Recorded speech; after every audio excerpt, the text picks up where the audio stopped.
Hey guys, welcome to Earthit. Hope all of you are safe and healthy. Wishing you all a very happy Navratri.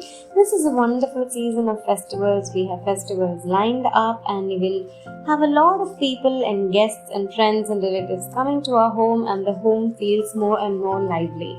This is the same season where our plants are also going to do really well. With the rains and with the monsoons, the plants will start blooming, the plants will start flowering, the plants will start fruiting as well, and the plants are going to be pretty excited because the next season is going to be more or less of a hibernation.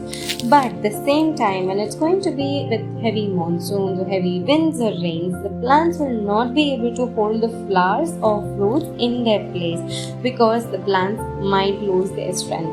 This may be because the soil is not so fertile, or it may be the plant has not got the strength to hold the flowers, or sometimes the plants will be like so old but did not be flowering or fruiting because of low nutrient levels.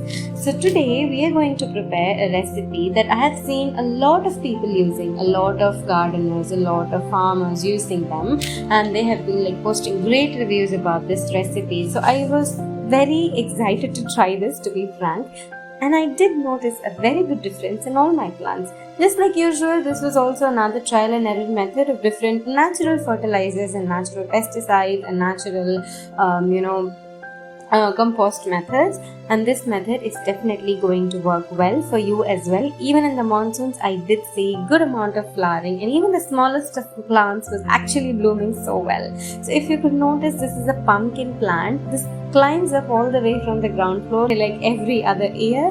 This time also we are having a really good yield. So trust me, this process is going to work really well. So for this, we'll be taking 1 cup of buttermilk and 1 cup of coconut milk. So if you have coconut, you can take half a cup of coconut and shred it really well. You can add the coconut water as well, grind them really well. So that's how you get the coconut milk. So now we are going to add equal proportion of coconut milk and equal proportion of buttermilk. So why? Buttermilk should not be the fresh buttermilk. You can just allow the curd to ferment for 2 to 3 days or even 4 days is fine, and get that smell. Once you get that smell and once the buttermilk has started to curdle or it has started to give the bubbles, that's the perfect consistency, because that is when you have a lot of microorganic growth in the buttermilk. That is when this process will definitely work, and it's a very strong concoction. Even the coconut milk is going to have acidic properties. Even the buttermilk is going to have acidic properties. So this is like a super strong acid concoction. So make sure to use it in a proportion of minimum 1:9 to 1:10. That's how the farmers and the gardeners have put. So I have been using it in a proportion of 1:10 in once in 2 weeks. So that's how I use. So now what we're going to do is we have taken equal amounts of buttermilk and equal amounts of coconut milk, and make sure to filter the coconut milk and buttermilk because we are going to use it in a spray gun, and these particles shouldn't get stuck to the spray gun, so that's why we'll be filtering it really well. Now once we have mixed it in a bottle, you just keep it aside and shake it once every day.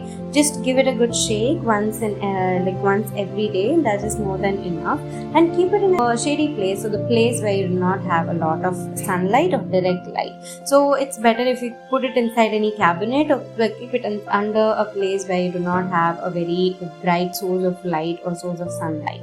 Now I have taken 2 liters of water in the spray gun, and I am adding 200 ml of this liquid. So each cup was almost 100 ml gap. So I'll be using that. So this is in a proportion of 1:10, and that's how I've been spraying. And the plants are looking so healthy. They are feeling so healthy is what I feel. And the plants are doing so great, and almost all my flowering plants have started blooming really well. Even my champa plant started blooming. That was a very good surprise for me as well. I did not have it recorded, but yes, this definitely works. So hope this video was useful. Please do try. Meet you guys in the next video. Until then, namaste.